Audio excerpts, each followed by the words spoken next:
dust came off of that one. That's how long we have filmed. Yeah, the dust definitely flew off the clacker there. But you know, what is it? It's time to, what do you say, cue up the phrase? Oh, what is it? Oh. Seems like we haven't done this in a while. Oh, the phrase. Yeah. Literally seems like we haven't done a podcast in forever. Well, when was the last time? And we say that about every single time. About 2 weeks ago. So I think we should just start doing them every other week. No, I think doing them Tuesdays is perfect because that's when the new rankings come out. Oh, it's perfect? Yeah, it's perfect. Because I get no homework done because of you. Shut up. So as you're sitting on your phone doing TikTok, you could have been typing up your assignments there. you told me we were ready to go like No, 20 times. You're like, oh, I'm ready. Wait, 5 more minutes. Wait, No, we're ready. 5 more minutes. We're ready to go. So quite the show I've prepared in the last 40 minutes for you guys, right?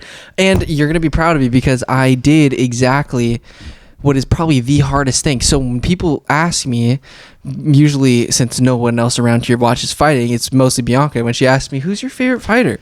I'm like, you know, I couldn't really tell you because there's just so many guys in each division. So you know what I did? After we talk about what's going on with welterweight, after we talk about this upcoming fight card, which is, I mean, if you go and say, oh, this is a girl main event, you can just go.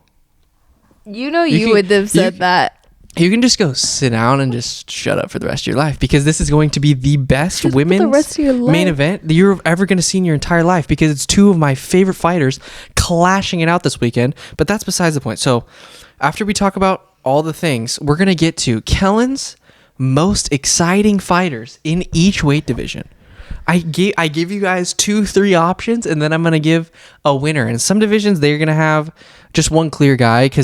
And you know what? It's going to be, so people, all my fans, you know, it's so, if you guys attack me, it's going to be Kellan's favorite. So, like, what gets Kellan out of bed? You know, what is Kellan, what can Kellan not miss? What does Kellan look forward to? What fighters can Kellan not miss? So, it's not your fighters. Remember that? When I'm saying that? It's not your favorite fighters, right? It's Kellan's. A little disclaimer. So, I'm not saying that these guys are better than your guys or my guys are better than your guys. I'm just saying this is what Kellan likes. Okay.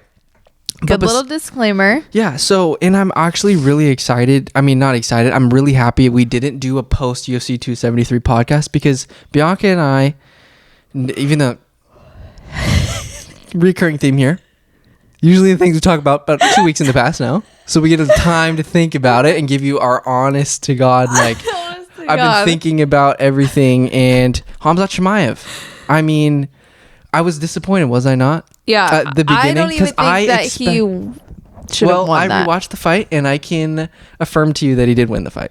He won 1 and 3, and 2 was close because he got. I don't think he won 2. No, he didn't. He didn't win 2. And I don't think he won 4 or 5. Oh wait, we only have a 3-round fight here. I mean, this was the only fight. I thought it was for the belt, so I thought it was 5 rounds. Here we go. This was the only fight that that actually brought Bianca's eyes off from TikTok onto the screen. Okay, that's not true. You know that you were nervous for this Khamzat fight. It was the people's main event. All of them make me nervous. 1, 2. It makes all my dad's nervous for every single one of them because he bets on every single one of them. Usually every time I'm on like Pinterest or online shopping. It's not just TikTok. Okay, so you thought Gilbert won 2 and 3? There is an argument for Gilbert winning, but he didn't. I don't think he won. But he didn't. I don't know. I feel like it was in the moment. I was just so disappointed in the fact that I thought Khamzat was going to run through Gilbert, but Gilbert is an OG gangster, and also Khamzat is he's a legend, and this honestly proved more to me, that fight. And I'm happy I didn't get on a podcast and talk about how upset I was right afterwards. Yeah, because thinking about it more and more, hearing everybody's different opinions, it honestly does prove a ton about just Khamzat, the way he can take a punch, the way he's not going to go away in a fight, and when the wrestling's not working for him, he has so many other avenues to win, and we saw that. And he'll just stalk you down the entire fight, and he is going to be a problem. This is what I was going to say here. Since we're talking about Khamzat and all the welterweight kind of freak fest going on, what is going on at welterweight? Because Bilal Muhammad, I thought he had 0 chance to beat Vicente Luque, and what does he do? Bilal, remember the name? He just runs right in there, and he just absolutely throws Vicente off his game with his He just moved side to side around the octagon the entire time. Perfectly timed shots. Hit Vicente with some big shots because Vicente was probably expecting to get taken down. And every time Bilal was getting smoked on the feet, times a perfect doubling, just sends it to the ground. And Vicente, he's so well rounded and stuff. But I was just so impressed by Bilal. And what are we thinking? Are we going, obviously, Kamaru versus Leon? Probably. Wouldn't be mad if Leon did a rematch or something with Bilal, but I just think that nobody beats Kamaru Usman. I don't think anybody beats Kamaru, but I think the closest challenge besides Colby is obviously got to be Khamzat. I think that Kamaru, as much as I love Leon and I think he deserves his title shot, he's not going to get past. Well, so you think Conor has a better shot?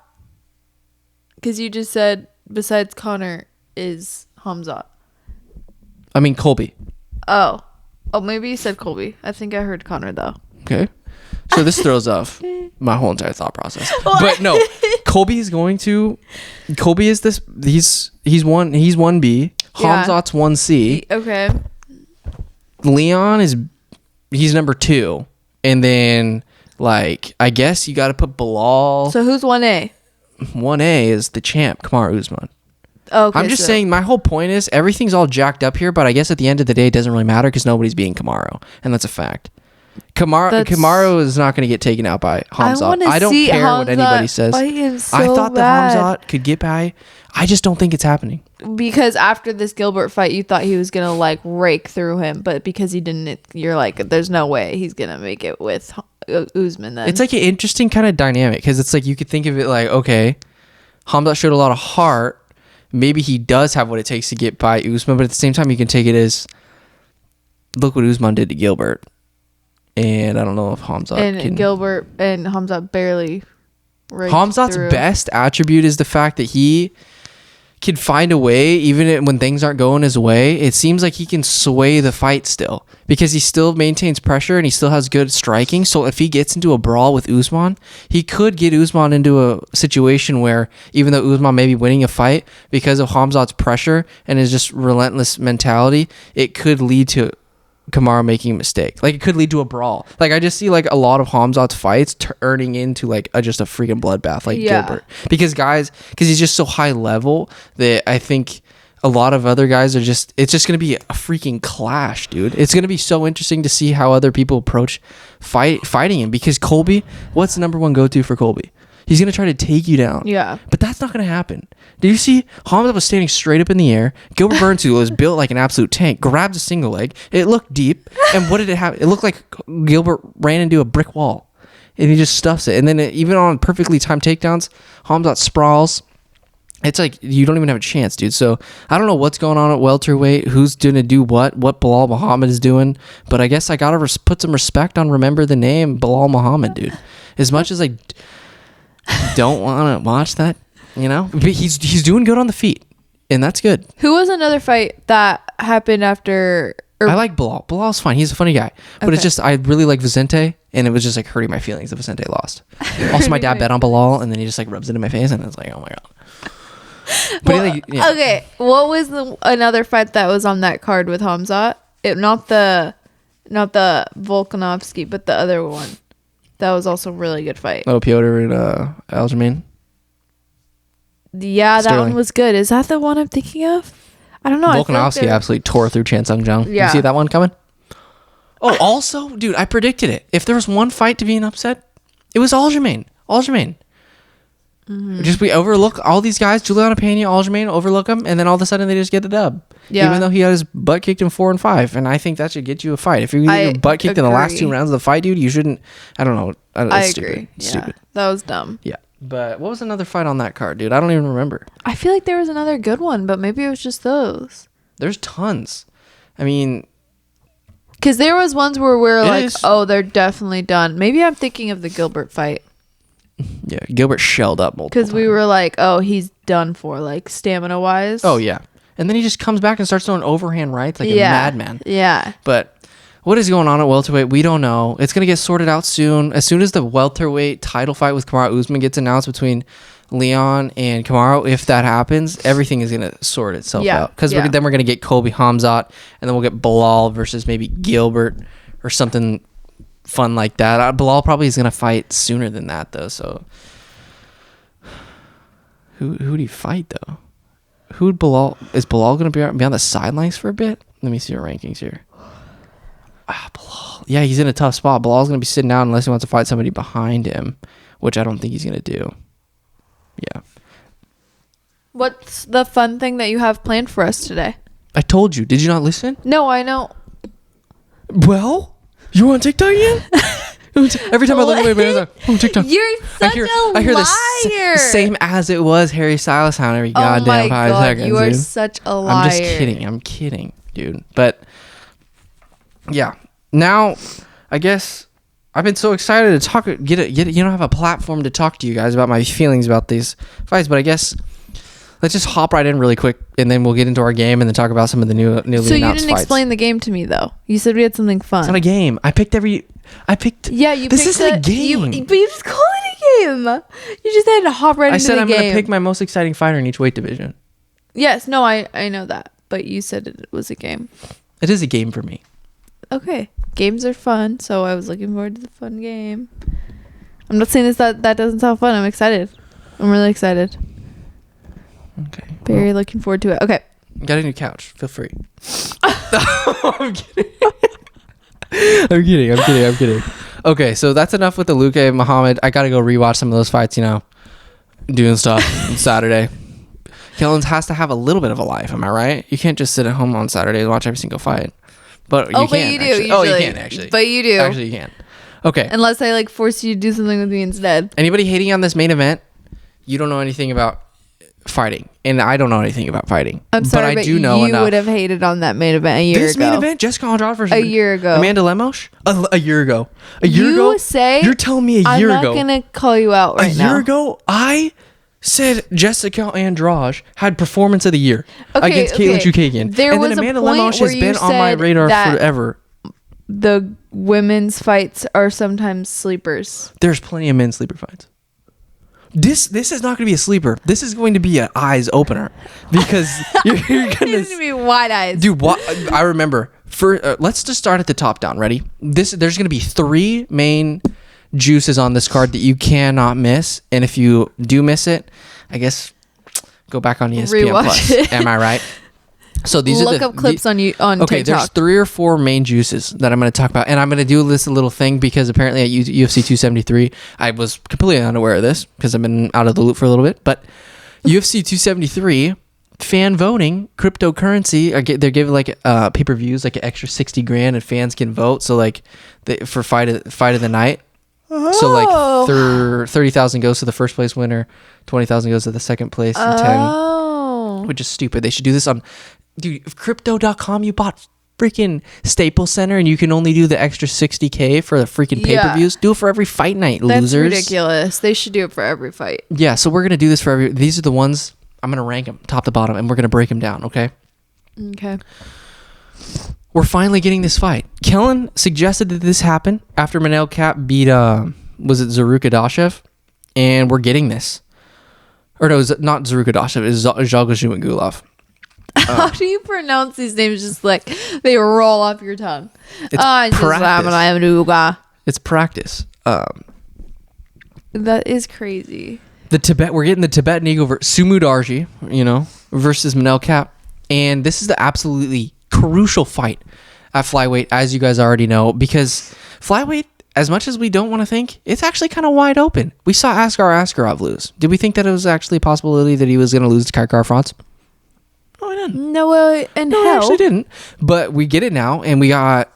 What are we gonna do here? We got Manel Cap, his power, his explosiveness, and Sumudarji's power and explosiveness. Sumudarji, probably the most knockout power, maybe besides Davis and Figueiredo. Dude, Sumudarji's left hand is from hell. As I've said on multiple occasions, it can put anybody in the 125 and 35 pound division, probably even 45, 55. Out if he connects clean. I'm telling you right now. Wow. He just has long levers and he can put your lights out as he did. Who did he absolutely crack? I know he fought Zaruka Dashev. He cracked Malcolm X Gordon. Yeah, that's right.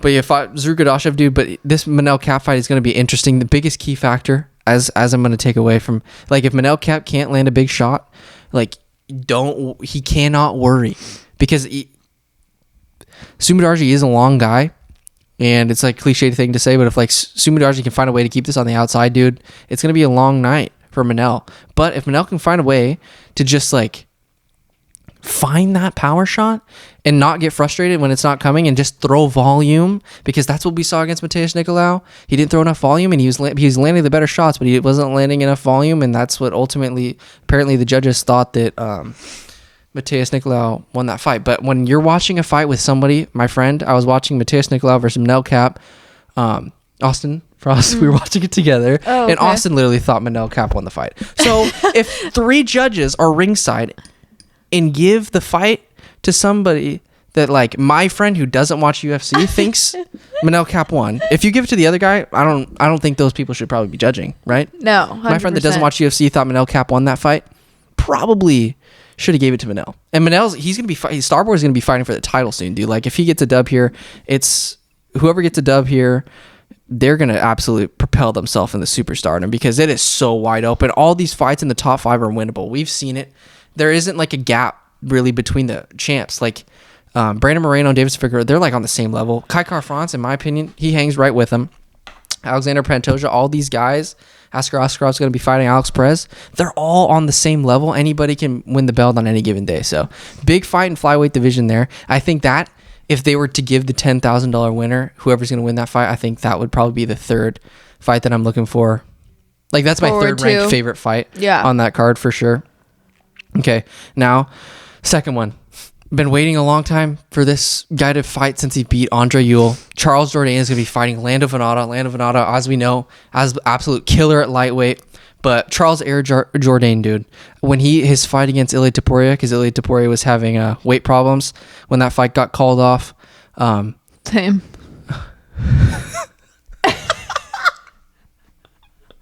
Why would you roast yourself right there, dude? I hate you. But this Charles Jourdain, we watched a cocoon of a man. We watched this man come out of, I guess, a shell. We watched him become an elite fighter against Andre Ewell, and it was just incredible to watch, dude. He absolutely put on the performance of 2021, in my opinion, like the best performance. And he was yelling warrior cries. Absolutely everything he was throwing was landing. Spinning kicks, dude. His striking is so sharp. He's such a dynamic guy on the feet. He's just well-rounded everywhere.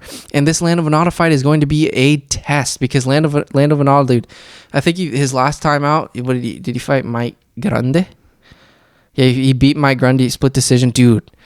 The way that Makwan Amirkhani, I'm not trying to do MMA math here, but like the way Makwan Amirkhani like ran through Mike Grundy, this could be Charles Jourdain's fight, dude. But Lando looks cut up at 145, and he's such an awkward style to fight. So I don't think this is gonna go to the ground really. I mean, I could definitely see Lando changing levels for sure. Even Charles maybe, but this is going to be a striking fest. It is going to be so fun. It's going to be one of those fights, dude, where you're like, oh, you know, because you can like feel it through the screen, you know.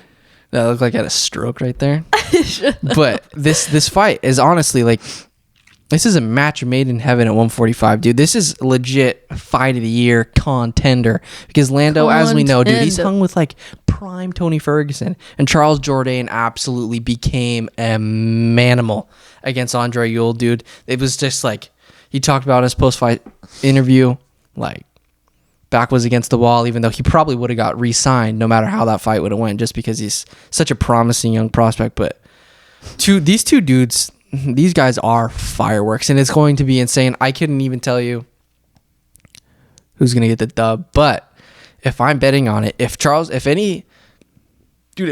half the man that was fighting Andre Ewell shows up for Charles Jourdain, like, it could be a long night for Lando Venata. But Lando's so awkward, and he's just so clean and well-rounded everywhere. It's going to be a tough challenge, but my money's on Charles, dude. Charles became one of my favorite fighters at 145, and that's an absolute fact. And even though I didn't really necessarily put him down on my list for most exciting fighters, this man, with a crazy performance here, I could erase all the names all the names at the 145-pound level except Max. Those 3 letters, MAX. Those will never go. Those will never go. But like the other guys, actually Mel's like, yeah. Mel, yeah. I'm not even gonna spoil. I just spoiled the 145-pound division. But you guys don't know who I think is most exciting. We'll get to that. Okay. Multiple choice. Okay, so we got Sumadarji Manel Cap, Charles Jourdain, Lando Venata. Those, you just cannot miss those. Now we got Alexander Romanov versus Chase Sherman. Romanov was supposed to fight Tanner Boser. That was going to be a great fight, but instead, I guess, I'm not trying to disrespect Chase Sherman here, but Alexander Romanov, that's a future title contender. He throws people around the ring, dude. He throws them around the ring like I was today, playing fake WWE with Bianca. I was pretending like I was bouncing off the ropes. Like, I don't know how he has this energy. Literally clotheslining me on the bed. I was literally body slamming her. It was fun, though, because it was landing on me. Don't worry, I'm not calling like domestic violence charges. DV charges over here. No, I thought it was so funny. I was literally laughing so hard my stomach was hurting. You do that to me so often. Dude, there's a show called Outlaws, bro. On Amazon Prime. Absolute clutch time. You have to definitely watch. We always have to give some type of review on a show or a movie. No, it's absolute money, dude. You cannot miss that show. It's so you funny. guys need to watch on Amazon Prime. Yeah. Called Outlaws, and it's about I'd give it a solid 8. 8 people who committed a crime, and they all have to do community service, and they all are like the stereotypical like different type of person, like the bad boy, the old guy, the funny nerd, like all of that. Definitely watch. Very good. And it's intense. It's a BBC show, which means it's like the British channel, and I feel like their shows are always so much better than the US shows. Yeah. They're like more funny. I think the key thing that separates this show from other shows is the fact that it's able to like show a bunch of different sides of stories, but not get too overwhelming or confusing. Yeah. I mean, there was like the season ended and there was a lot of like question marks. There's a lot of open-ended stuff as what's going to happen in season 2. Yeah, season 2, then like. But like since there's so many different people, it shows like everybody's background and it's like story. It does a really good way of just meshing everything together. So like, and you don't get lost. But at the end, you're obviously like, well, what there's still a bunch of shit that needs to there's be fixed. Stuff that went down and then yeah. So I'm season excited to see fun. season 2. Yes, sir, baby. Okay. Now, so we just got done talking about Alexander Clay Guida versus Claudio Puelles. It's gonna be a good fight. Just really quick. You rusty? Grappling. Clay? Huh? He knows your birthday. Yeah. Parents paid him to say happy birthday to be sick. I'm kidding. Clay Guida versus Claudio Puelles, dude. He's so nice though, Clay. Yeah, Clay Guida's the man. But it's gonna be a fun fight because he's coming off that big dub over Leonardo Santos, and Claudio Puelles is coming off that big dub over Chris Grutzmacher. So it's gonna be a good ground fight, I think. Claudio's light on his feet, pretty good striker, but it's gonna be tough to take down Clay. It's gonna be fun to see the grappling exchanges for sure. Okay, the main event though. Here's how I think it's going to go down. All right, ready? Jessica Andrade, so powerful. She's going back down to 115 to maybe make a little run there because we know she's top 2, top 3 at Talk cheap, Chote. I was just going to say that. I was waiting for you to be that. I was just about to do that. Talk cheap, Chote. Chote. iCarly fans, you know, Spencer carried the show. Let's go. And iCarly quote. Talks cheap. Jessica Andrade. Fencing. So Amanda Lemos, she's coming off a really tough test. You guys thought I was going to say big dub over Angela Hill. No, I didn't say big dub. I've got a bigger vocabulary than that. Let's go. Larger. I'm going tough test instead of big dub. These are all t-shirts you got to have, Just absolute freaking merch. Dropping dude, we should do some merch. Yeah. Angela Hill was a tough out, dude. And Amanda Lemos, Angela Hill took some huge shots. As we know, the reason we love Amanda Lemos so much is because she's got that 115 knockout power, which not a lot of people can say. And Angela Hill did a great job of testing her, taking her into deep waters, in the clinch, pinning her up against the cage, the fence and stuff. But Amanda Lemos, to go down striking, won the split decision. But what's so weird about putting her up against the cage? No, you said cage and then you said fence. And I'm like, cage just sounds bad. It's the same thing, dude. I don't like the word cage. Yeah. Makes you feel like an animal. Yeah. Jessica Andrade, dude, she's got the equalizing power that Amanda Lemos has. And, okay, wait, maybe Amanda Lemos, if she connects on Jessica Andrade, I'm convinced that Jessica Andrade is probably going to get rocked. But if Jessica Andrade connects clean, Amanda Lemos may be able to take it. But I'm just saying Jessica Andrade, she's built like an absolute tank. And if she cracks you correctly or in the body, she can just shrivel up and die, basically. That's what you did to Caitlin Chukagian. I just believe that with the amount of experience, this is cliche as hell, but Jessica Andrade, she has experience with Valentina Shevchenko, dude. She's fought Rose. She's beat Rose with that head slam weird thing, but I think that Amanda Lemos just ain't ready for this test yet. Jessica Andrade, she is a killer, dude, but I think she's gonna take her to deep waters. And what I'm gonna say is, right now, though, Amanda Lemos, all that takes, baby. With that Francis Ngannou one-punch knockout power. She couldn't land on the chin. It's night-night for Jessica, but I just think Jessica's too smart. She's going to be too good. She's going to mix stuff up, and I think she's going to do a lot of what Angela Hill did. She's going to take note on, you can definitely wear down on Amanda, wear Amanda down if you just hold her up against the fence in the clinch and maybe even drop and take her down, so neutralize that knockout power. Amanda can't knock you out if she's on her back, baby. Clutch words from like Daniel Cormier, Paul Felder, all those guys say that. So basically gonna be a UFC announcer one day, so that's fine. Okay. No biggie. Amanda Lemos, I love you, but I just see Jessica getting this dub. It's gonna be a good test though. Whoever's gonna face Amanda Lemos in the future though is absolutely screw it. Yeah. Okay. That's facts. That's that card, dude. Amanda Lemos, Jessica Andrade. That's this Saturday? Yeah, this is gonna rival a Mahina Rodriguez versus was it Jan Jonan? Yeah, I think it was. Yeah, it was Mahina Rodriguez versus Jan Jonan. I think. Yeah, wait, let me check this. My mom is so annoying. What's she saying? She asked if I was gonna stay over. And I said no. And she goes, okay, geez. Like, all I said was no. She goes, geez. I know. People have some different styles of texting. But yeah, it was Marina Rodriguez. She beat Jan Jonan. Yeah. Big facts. All right. Off to the multiple choice. Oh my God, if people could stop texting, that'd be awesome. My mom. All right, guys. Are you guys ready for this? Yeah. Let's buzzsaw through this, okay? Buzzsaw through this sucker. Strawweight. My favorite fighter. Don't even get mad at me, okay? I had Mahina Rodriguez and Amanda Lemos. Okay, wait. So I thought you were going to do a thing where, like, you put your top three and then I choose which I think is your favorite out of the three. Oh. But we're not doing that? We could do that. Okay. All right, I'll pick you right now. Okay. Mahina Rodriguez or Amanda Lemos. She's my favorite at strawweight. Amanda Lemos. Nope. Mahina Rodriguez. Yeah, she's too well-rounded. Too well-rounded. Nobody can beat her, dude. I'm telling you right now. She's going to be a champ one day. I'm telling you. Okay, next one.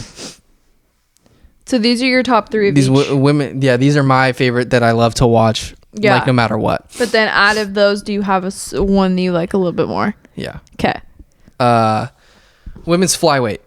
Who do I like more? Manon Fior or Fioro? I think it's Fior. Or Alexa Grasso. Alexa Grasso. Ding, ding, ding. Alexa Grasso is the absolute man. I love Manon. She throws great combos, but dude, Alexa Grasso, she's got it all. Boxing. Submission skills. It's crazy. Wrestling. Yeah, she's the man. I mean, she's the woman. Women's bantamweight. Who do I love to watch no matter what? Raquel Pennington or Josiane? I forgot I actually had to tell you the names of the people. I'm like, Josiane Nunes, a little absolute killer. Or Raquel Pennington, who just dismantled Aspen Ladd. What was the first one again? Josiane Nunes. Raquel. Josiane. She doesn't look like someone that'll mess you up because she's so small. But she will kill you. She's about your size. Really? And she'll take out 135ers. Women 135ers. She throws bombers, dude. 2-fight win streak in the UFC. Beat Bay Malecki in her UFC debut via KO. Crazy. Dang, KO. Who's my favorite flyweight? Guess.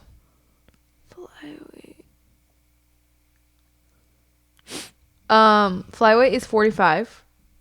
That's featherweight. Flyweight. Oh, flyweight Who's is... my favorite flyweight? Tell me the 55. What? What's flyweight? 25. Men's? Yes. Who is a men's 25 or Brandon Moreno?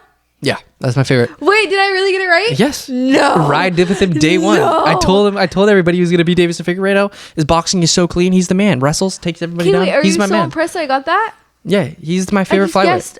I'll never miss a Brandon Moreno fight. Ever since I watched him have a draw with Askar Askarov, that's crazy.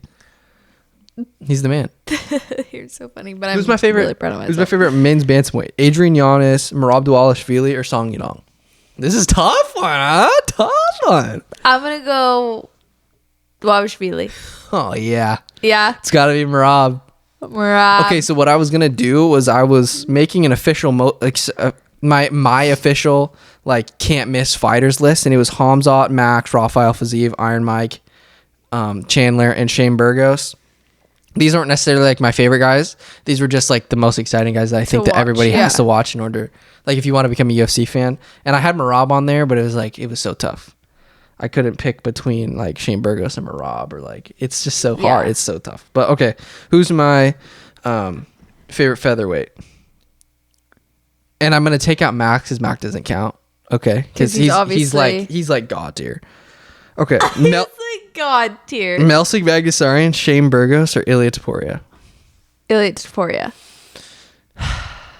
Dude.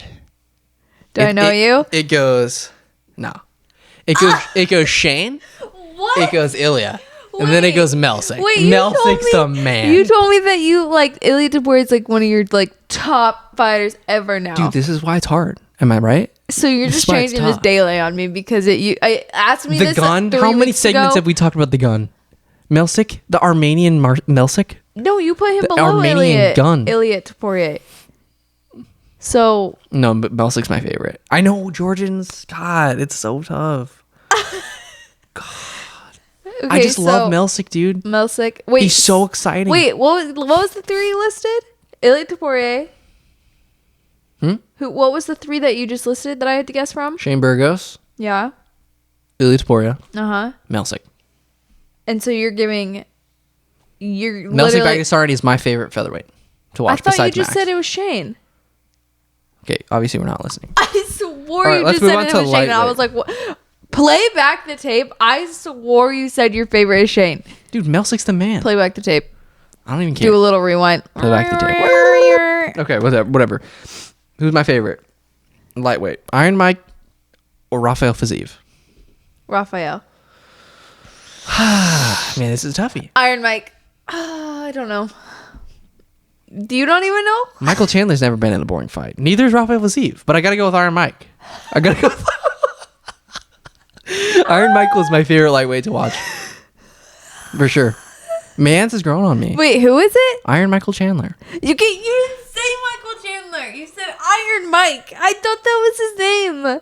If I would have heard Michael Chandler, I would have chosen Michael Chandler. Grandma needs to turn up her hearing aids here because here we go. You said Iron Mike.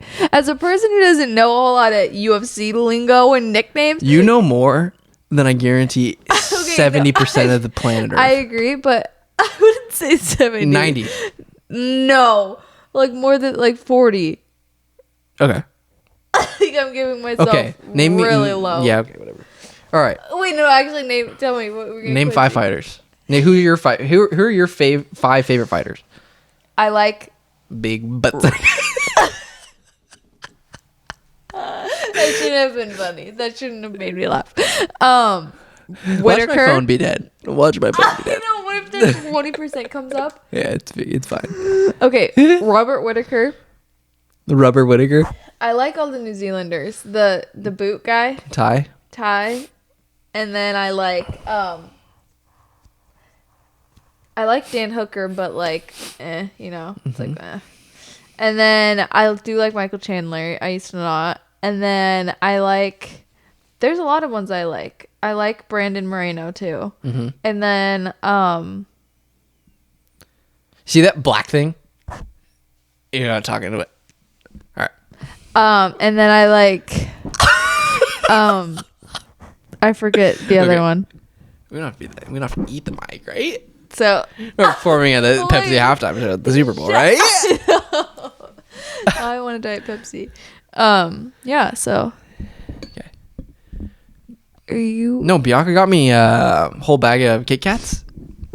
Easter Sunday. Today's Tuesday. Unhealthy obsession of Kit Kat. Unhealthy relationship. I'm just waiting. Wait, what did you get me for Easter again? I forget. Dude, I got you an Easter basket. I didn't need anything. God. Your mom was very sweet. Got me stuff. Okay, here we go. No. Who's my favorite welterweight? Went on a date the Who's day my favorite before. welterweight? Shut up. Hamza, Shavkat, or Pereira? Michel Pereira. Oh, Hamza. Okay, I love Hamza. Oh my god. Hamza doesn't throw spinning heel kicks. Okay, it's the last guy. What was the last name? What was the name of the last guy? Okay, Michel Pereira is great, but I'm a big fan of Shavkat Rakhmonov. That's the guy that I'm watching every single time. What's his name? Shavkat Rakhmonov. Shavkat Rakhmonov. Hamzat Shavkat Michel. Hamzat Shavkat and Michel. Somebody's got to be named Shavkat Hamzat out there, right? Shamskat Hazkat Michel. No. If your name is Shavkat and Hamzat, I guarantee you there's going to be zero Michelle in there. Hamzat Michel. That's like the Sweet Life Zach and Cody name. What is it? My name is... What's his name? Smith. Wait, what is his name? I have to look that up. Dude, yeah. Okay, give me some other ones. What do you mean? Okay. Who's my favorite middleweight? Andre Muniz or Sean Strickland? Sean Strickland.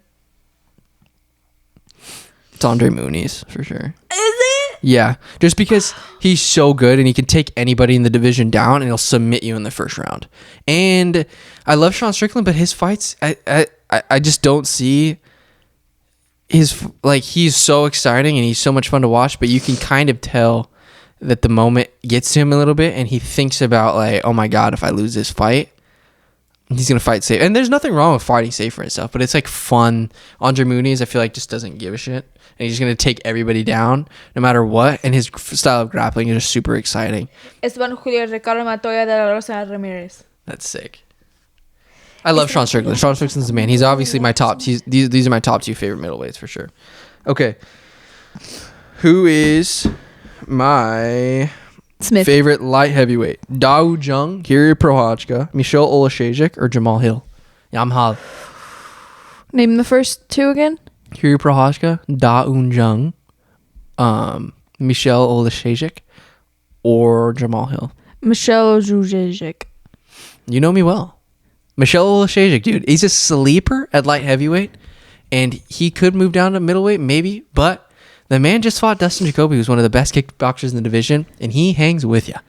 Michel Oleksiejczuk is the man. His boxing is so clean. He puts crisp combinations on everybody, dude. I'm telling you, anybody in the light heavyweight division should be on notice because this guy, in the first round and even in later in fights, his cardio holds up so well, and his boxing is fantastic. I'm first watching him against Modestas Bukauskas, dude. He is the guy. If I see a Michel Oleksiejczuk, other people might dismiss him, but this guy, you cannot sleep on him because he's the man, and he's still young too. He's got a lot of time to improve. Finally, favorite heavyweight: Tai Tuivasa, Tom Aspinall, or a man that is going to be featured on this weekend's card, Alexander Romanov. I don't think it's Tai Tuivasa just because I just mentioned him and you didn't really give me that much of a reaction, but I also know that you love him more than you do the second guy. Tom.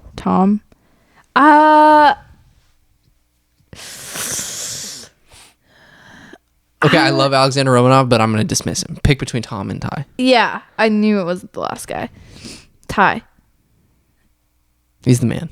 You like that? He's the dude. He's the guy that if he becomes champ, it's going to be sick as hell. You know? Everybody loves him. There's not a single human on planet Earth, I think, that hates Tai Tuivasa. No, I like him. The only reason that anybody could ever hate him is for health reasons, and that's for drinking out of other people's shoes, and that's disgusting. But it's for health reasons because he does some nasty he's shit. The absolute. They're absolute gold.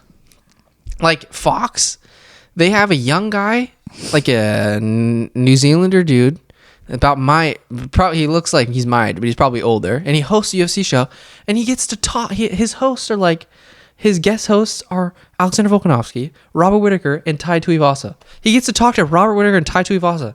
Two of the sickest people that you could ever have co-hosting your show. How is that fair? Why does he get to do that? That guy is an absolute god. Can you do that? I want to do that one day. I'll just pretend. Pretend. Like, yeah. I'm from here. Mate. I'm from New Zealand. Okay. Do the Outlaw show. This has nothing to do with anything, but just letting you know you're about 11 minutes over. You gotta call your lawyer. Yeah. Your agent. Well, it's another 10 grand on the line, so. Good thing my subscribers bring in the cash, so. Yeah, they do. I'll cover that in a sec. Hit that like and subscribe button. Okay. For real. Really quick, because I had to talk about this and I left it out, okay? Shavkat Rakhmonov versus Neil Magny got announced. Absolute firefight. Crazy matchup. Neil Magny, he's coming off that big dub over Max Griffin. Even though he got cracked, he still found a way to come back and win that fight. Dude, Shavkat, he's going to bring a lot to the table for Neil. But I don't know if Neil could hang in there, take a few shots, take a few knockout shots. Bring Shavkat into deep waters. You never know what's going to happen. But I just really know that Shavkat hits different, dude, and he's gonna if he hits you with the spinning back kick, it's gonna put you out. And his ground and pound is relentless. And if it's not working, if his stand up's not working, he's gonna take you down. And Neil Magny is just so durable, so well rounded. It's just gonna be a fantastic fight. I think that it's interesting to me. It's gonna be like an interesting stylistic matchup because like I think that they're both kind of nightmares for each other considering how big they are. But it's also just gonna come together and be an awesome fight. That doesn't make any sense. Like they're a nightmarish matchup, but at the end of the day, I think it's gonna mix together and end up being something pretty sick. And I wouldn't be surprised if the fight like ends in an early finish or it's like one side on one way or the other. I'm just a big fan of Shavkat, dude. He's up and coming, but Neil Magny is so tough and he can take a big shot and he can end up just grinding out a fight and grinding out a dub. So it's gonna be a fun matchup. I think it's in like June or July or something. And then Damir Ismagulov versus Guram Kutateladze. Guram Kutateladze is our he's a fellow training partner of obviously Hamza and Damir Ismagulov. He's absolute killer dude. I think he's like lost once. He's like 22-0, 22-1 or something like that, but absolute killer. This is going to be a fantastic fight. Guram's he fought and kind of stole a sketchy decision from our boy Mateusz Gamrot, which that was a good fight. And then Damir Ismagulov, he's the guy. He had weight issues, I feel like, in Abu Dhabi, and he couldn't make weight, so they scrapped the fight. I forget who he was going to fight, but that's going to be an absolute fantastic fight. Damir Ismagulov, for anybody who doesn't know, dude, I need to watch more of him because I know that he can make it to the top 5 easily and fend for the title. Defend for the title? No, he could contend. Contend. Yeah. Okay. Contend. Last thing here that I'm going to get through really quick. Arman Tsarukyan versus Mateusz Gamrot. This is dream fight. This is what you call me going to bed and then thinking about my favorite fight. And then it actually comes to life. Because these two guys want to fight each other. So Dana White, Sean Shelby, make it happen. Let's make this happen, dude. Because what are you going to get? You get Arman Tsarukyan, who is probably one of the scariest people on planet Earth, versus Mateusz Gamrot, who is one of the only people on planet Earth that could even give Arman Tsarukyan a challenge. Between the grappling and striking abilities of both of these guys, you're in for what you call a treat, but also a true mixed martial arts fight. You're going to see high-level grappling exchanges, you're going to see high-level striking, and you're going to see insane levels of cardio. So, everything that you could possibly imagine that could actually maybe happen in a fight, it has the potential to happen in a Mateusz Gamrot versus Arman Tsarukyan fight. Because is Arman Tsarukyan, is he going to lay on top of Mateusz Gamrot the entire fight like he did against Joel Alvarez and just elbow him in the face? Probably not. No. Probably Mateusz not. Gamrot is going to scramble back up to his feet and throw heat-seeking bombs on the feet. And also, Mateusz Gamrot, he's going to shoot his own takedowns. And so it's just going to be really fun to see a challenge for Arman because, in my opinion, I don't see anybody else that can really fight. And I mean, obviously, there's guys that can test him and stuff, but Mateusz Gamrot, this is the man, and this is the fight to make at lightweight. And whoever wins this fight, if Mateusz can somehow, one of my favorite fighters, if he can somehow get past Arman, then, you know, Islam, watch out, dude, because Mateusz Gamrot is coming for that title, and I'm pretty sure if Mateusz can get past Arman Tsarukyan, dude, Dustin Poirier, Justin Gaethje, step off to the side because Mateusz is coming. Also, if Arman gets the dub, Jesus, if I'm in the top 5, I'm basically just gonna retire because Beneil Dariush, none of those guys have a chance in hell. Yeah, against Arman, dude. I'm telling you, Arman is the dude. Tsarukyan. He's a welterweight fighting it lightweight, and that's facts. So that's basically all I wanted to talk about. It was good to be back, and actually, hopefully nothing too extreme happens that just hurts my feelings because I definitely want to do a post-fight press conference episode. Yeah, yes, sir. With all the heated emotions and everything. Thank you guys so much. 40-minute banger. Let's go. Might see next week, might not. We'll see. The plan is to keep doing it on Tuesdays because that's when all the ranking stuff come out. But we're going to come at you with another NBA episode coming here soon because playoffs, baby. Let's go. Go Warriors. Sweet. Thanks for watching, everybody. Thank you. Bye-bye.